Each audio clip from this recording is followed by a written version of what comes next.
In the quiet expanse of Arizona's sun-baked grasslands, Rick, a seasoned wildlife photographer known for his patience and solitude, waited silently for the perfect shot. Day after day, he lies in wait, a ghost, in the grasslands, invisible to the world. But the desert has a surprise for him.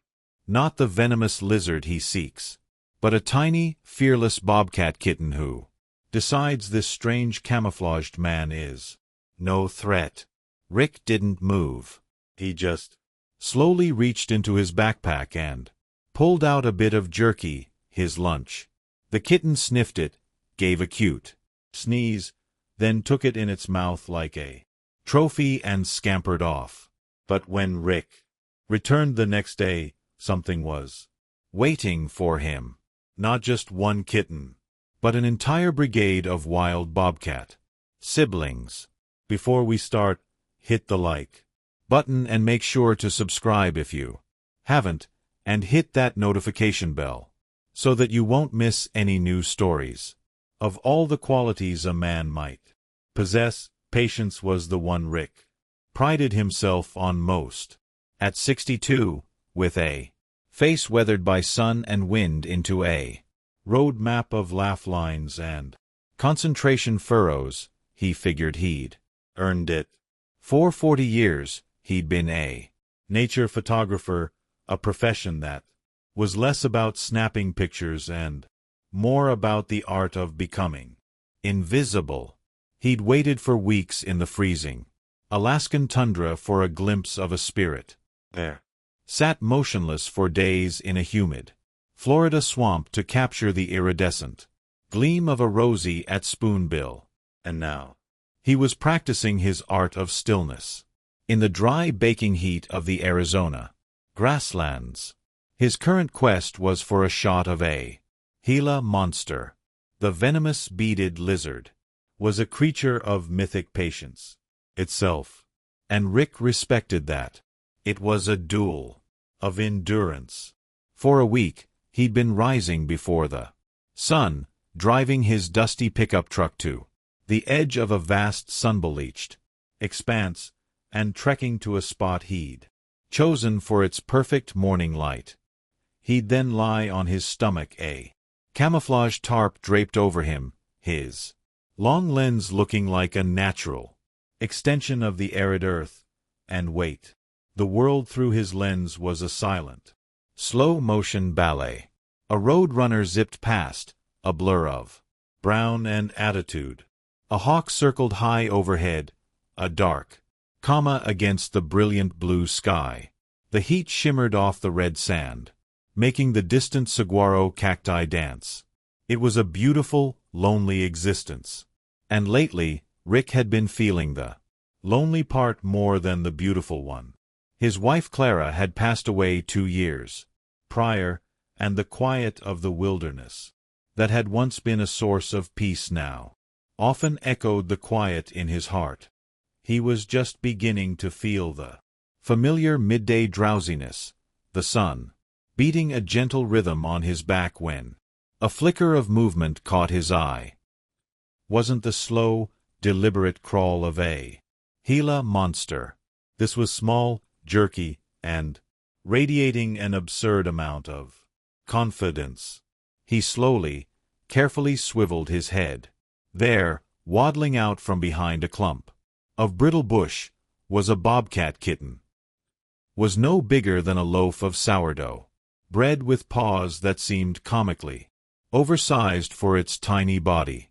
Its fur was a masterpiece of desert camouflage, spotted and striped, but its demeanor was anything but hidden. It marched directly toward him, its tail a stubby, twitching exclamation point. Rick froze, his breath caught in his chest. This was a gift, a moment of pure, unscripted magic. He forgot all about the Gila monster. He watched as the kitten, with the swagger of a seasoned gunslinger entering a saloon, stopped a few feet from his head. It tilted its little face, its ears like tiny radar dishes, and looked him straight in the eye. A normal person might have been startled. A wildlife expert might have been concerned about the mother's whereabouts. Rick was simply utterly charmed. The kitten let out a soft, questioning mew, a sound so delicate it seemed to get lost in the vastness of the landscape. Without thinking, driven by a grandfatherly impulse he hadn't felt in years, Rick moved with painstaking slowness. He eased his hand back toward his backpack, which lay beside him. The kitten watched his every move, its blue eyes wide with curiosity, not fear. He unzipped a side pocket and retrieved his lunch, a piece of beef jerky. It was tough, salty, and probably not on any approved Bobcat Kitten diet plan, but it was all he had. He held it out. The kitten took a cautious step forward, its nose twitching furiously. It sniffed the air, then the tip of the jerky, its tiny nostrils flared, and it let out an adorable explosive sneeze that sent a puff of red dust into the air. Rick stifled a chuckle. The kitten, undeterred, opened its mouth, revealing a set of needle-sharp baby teeth, and gently took the jerky from his fingers. It was a surprisingly delicate transaction. Trophy secured, the kitten turned and scampered back the way it came, its prize held high. Rick watched it disappear behind the brittle bush. A tiny bandit making off with the loot. "Well, I'll be," he whispered to the empty space. "I'll call you bandit." He chuckled to himself, a warm rumbling sound that felt good in his chest. He felt a lightness he hadn't experienced in a long time. The loneliness had receded, replaced by the warmth of the small, absurd encounter. He packed up his gear for the day, the Gila monster completely forgotten. The perfect shot could wait. The next morning, Rick returned to his spot with a renewed sense of purpose. He told himself he was there for the lizard, but his eyes kept scanning the brittle bush. He'd brought his usual lunch, but he'd also packed a few extra, smaller pieces of jerky just in case. He felt a bit foolish, like a teenager, waiting for a crush to walk by, but he couldn't help it. He settled into his usual position, the familiar weight of the camera a comfort. An hour passed. Then another. The sun climbed higher, and the desert settled into its midday hush. Rick sighed. It had been a one-time thing, a fluke, a little gift from the wilderness that wouldn't be repeated. Then he heard it. Not the scuttling of a lizard or the whisper of the wind. It was a soft, pattering sound, the sound of many, many tiny paws. He turned his head slowly, his heart giving a surprising leap. His jaw went slack. There, emerging from behind the same brittle bush, was Bandit. And he wasn't alone. He was leading a veritable parade of fuzz. Tumbling, wrestling, and pouncing on each other was a chaotic avalanche of 4 more Bobcat kittens, identical in their spotted splendor, but each with a spark of unique personality already shining through. Bandit trotted at their head, looking immensely proud of himself, as if he were presenting his ragtag army to a commanding officer. Rick was so stunned he forgot to breathe. The kittens, emboldened by their leader, showed none of Bandit's initial caution.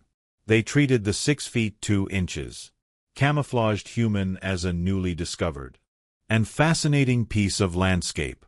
One, a particularly fluffy and slightly clumsy-looking kitten, waddled straight to Rick's worn leather boot and began trying to climb it, its tiny claws making soft scratching sounds.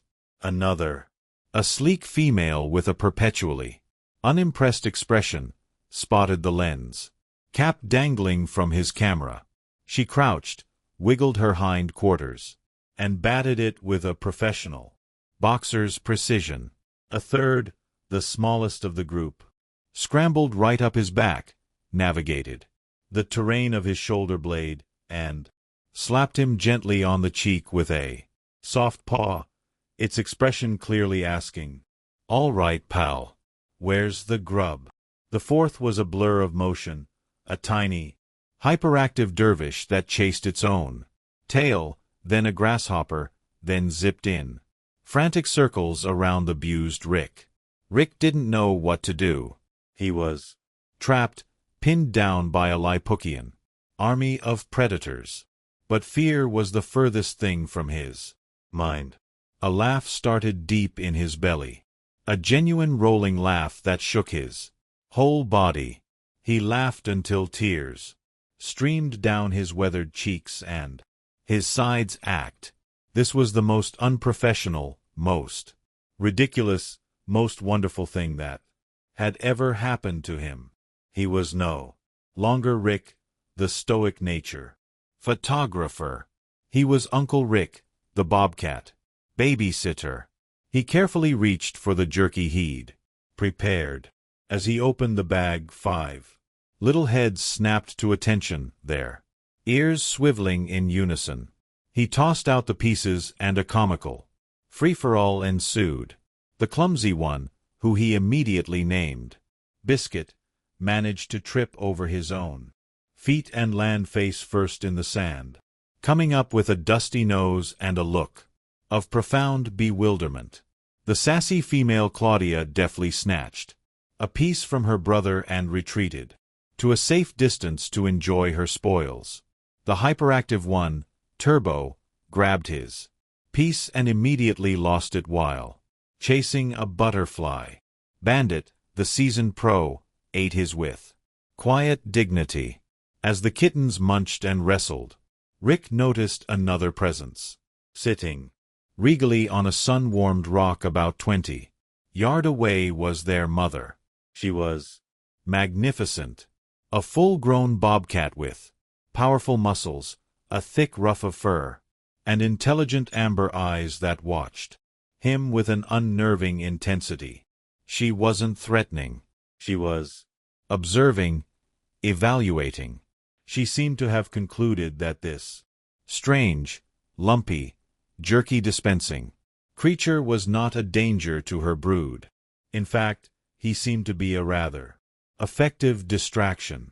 Rick gave her a slow, respectful nod. "Queenie," he murmured under his breath, seemed to fit her majestic, slightly aloof demeanor. The days that followed fell into a new, absurd rhythm. Rick would arrive, set up his gear, and wait for his clients. The kittens would appear, led by Bandit, and the chaos would begin. They turned his carefully chosen photography spot into their personal playground. Biscuit discovered that Rick's camera bag was the perfect shape for a nap. Claudia developed a fascination with the zipper on his jacket, pulling it up and down with her teeth for what seemed like hours. Turbo treated Rick's outstretched legs as a racetrack, using his shins as a banked turn. Rick's photography changed. He still had his long lens, but now it was often pointed at his own feet, capturing a close-up of a kitten attacking his shoelaces. He started bringing a small video camera, setting it up on a tripod to film his own interactions with the Bobcat Brigade, as he'd started calling them. The footage was priceless. It was a documentary not of wildlife in its natural untouched state, but of the hilarious, messy, and heartwarming intersection of two worlds. He narrated his films in a low whisper. Day 12 of the Bobcat occupation. He'd murmur into his camera's microphone. "Queenie is supervising from her throne on the rock. She seems to approve of my babysitting services, though she has yet to offer payment. Biscuit has fallen asleep in the lens hood again. I fear my Gila monster project is officially on hold due to a severe case of cuteness overload. He learned their personalities intimately. Bandit was the thoughtful leader. Claudia was the clever, independent hunter of the group, often pouncing on lizards and large insects with startling ferocity. Turbo was pure, unadulterated energy, a tiny agent of chaos.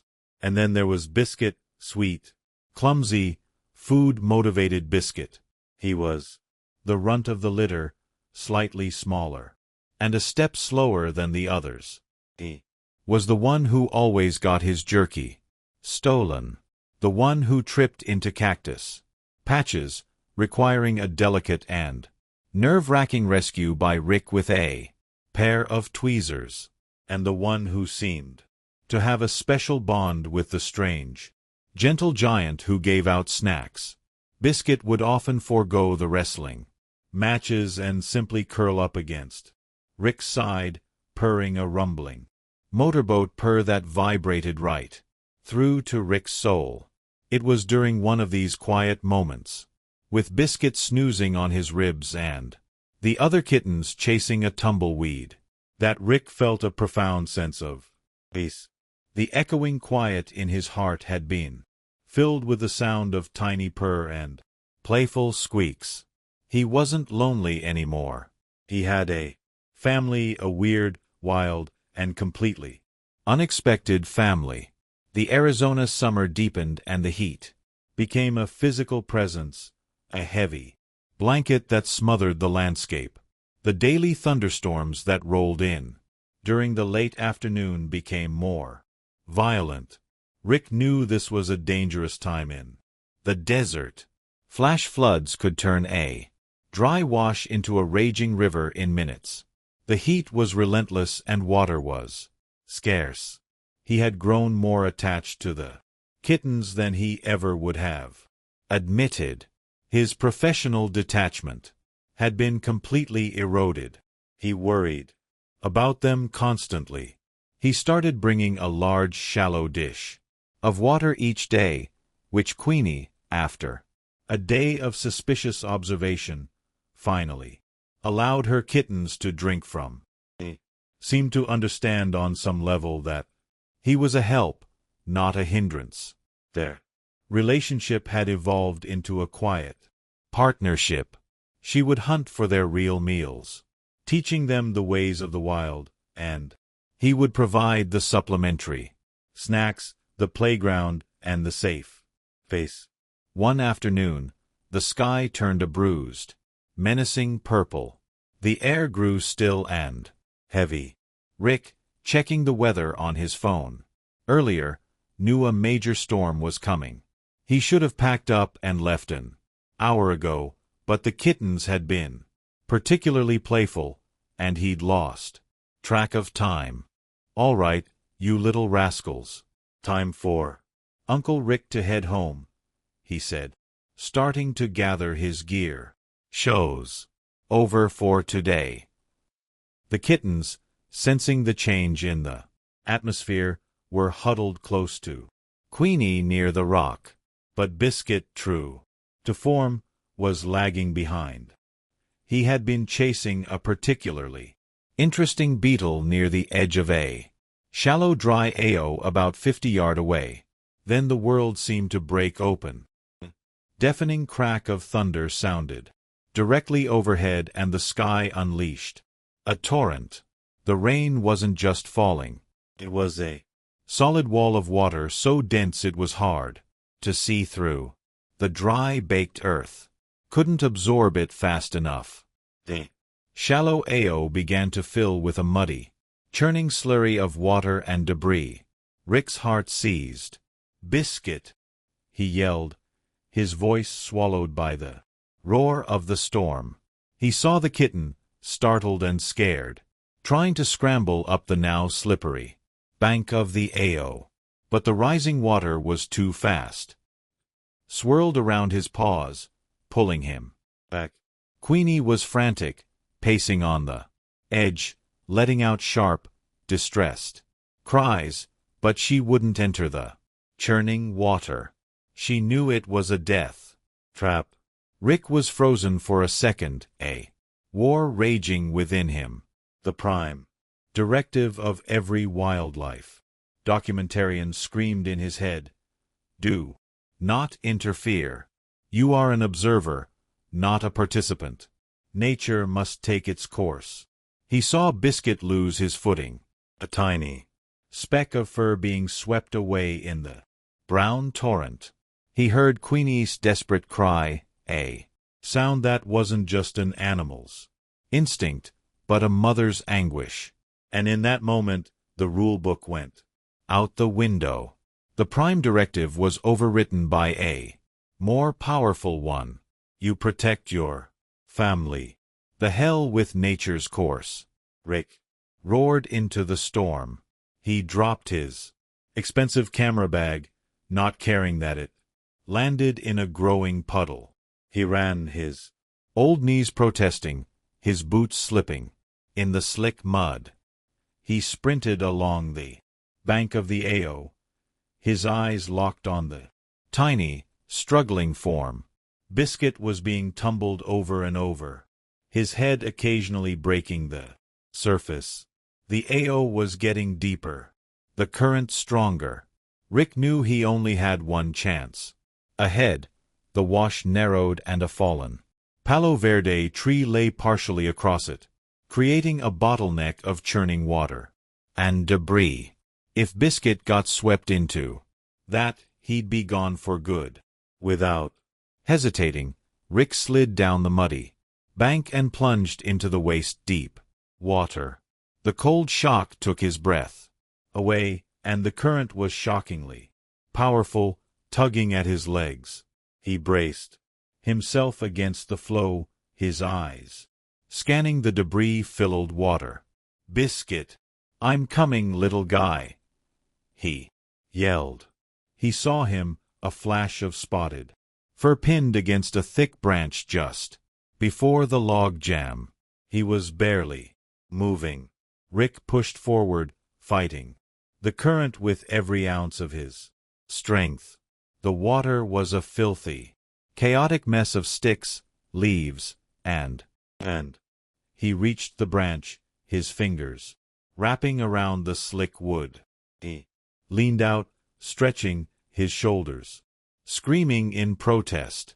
His fingers brushed against the kitten's sodden fur. He managed to get a grip, a handful of scruff and loose skin. He pulled. Biscuit was limp, a dead weight. For a terrible second, Rick thought he was too late.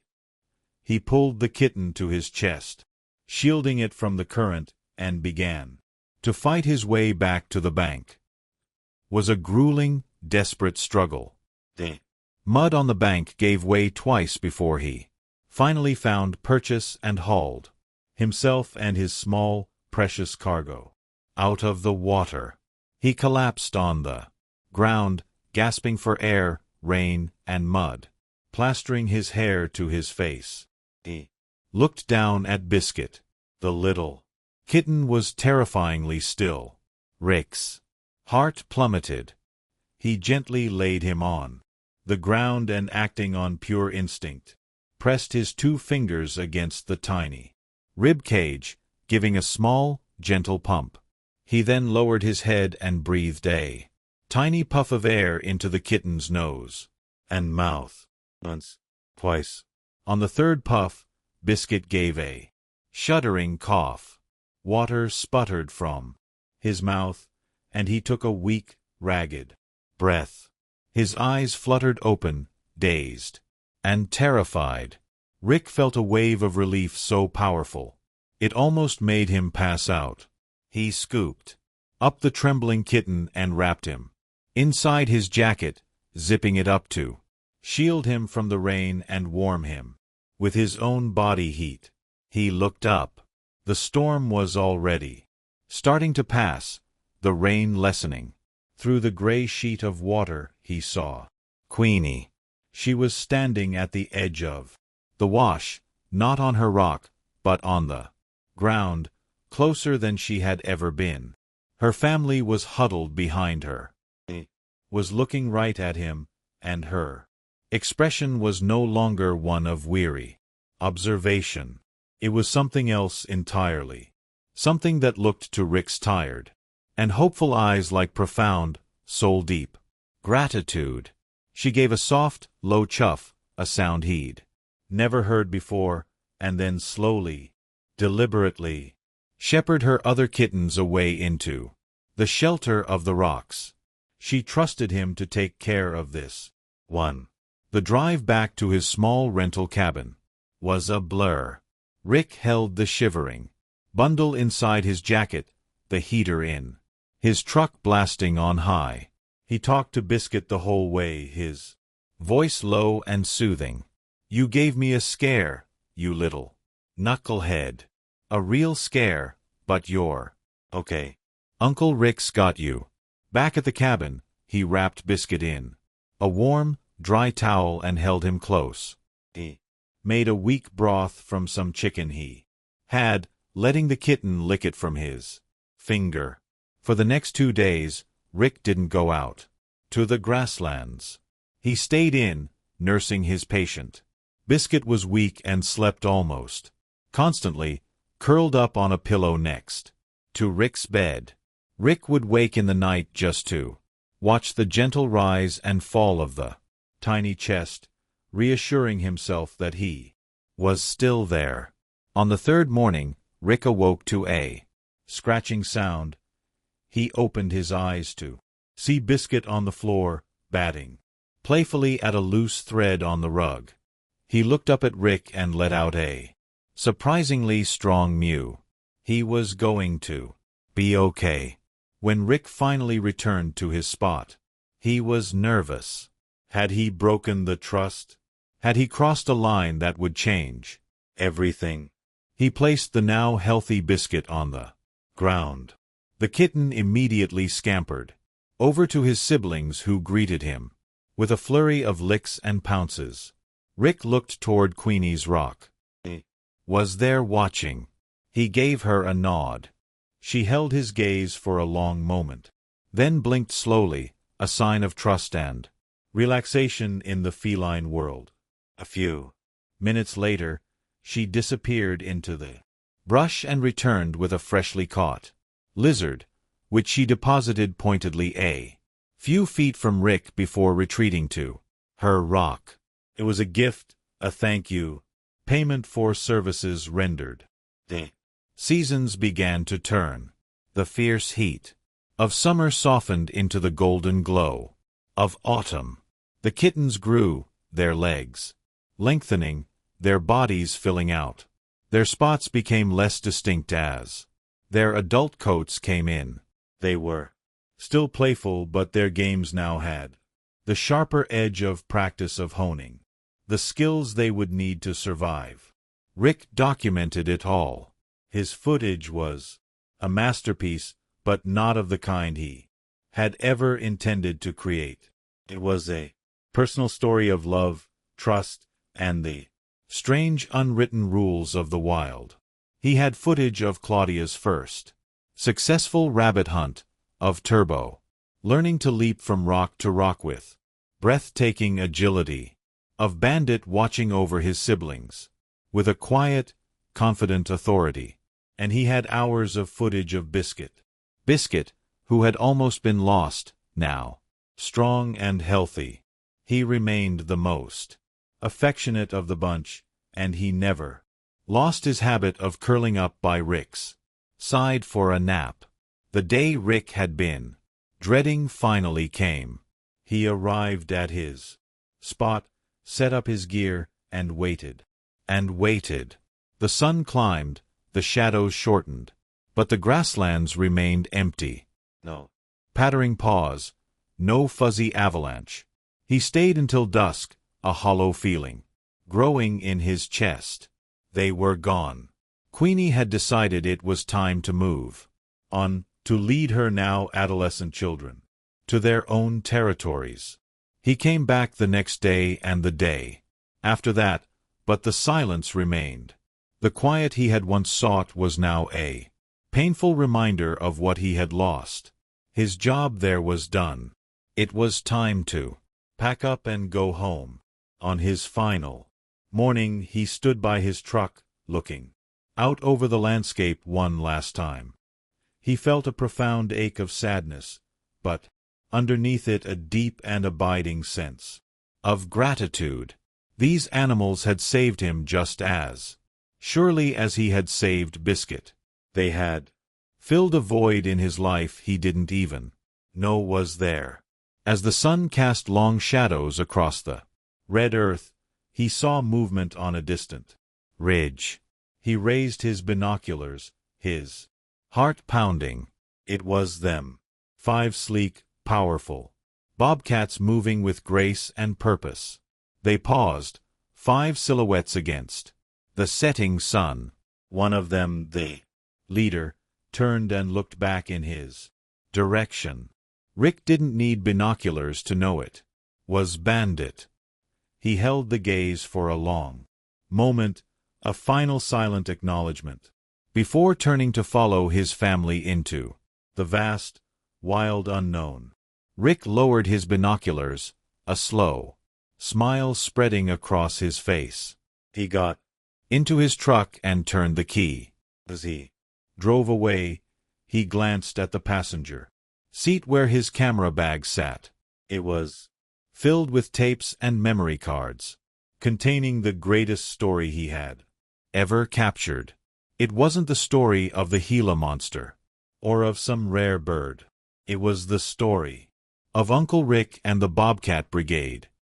Story not just of wildlife, but of a wildlife filled with unexpected love, heart-stopping fear, and the kind of hilarious, heartwarming chaos that can only be found when you throw out the rule book and give a little bit of your heart away.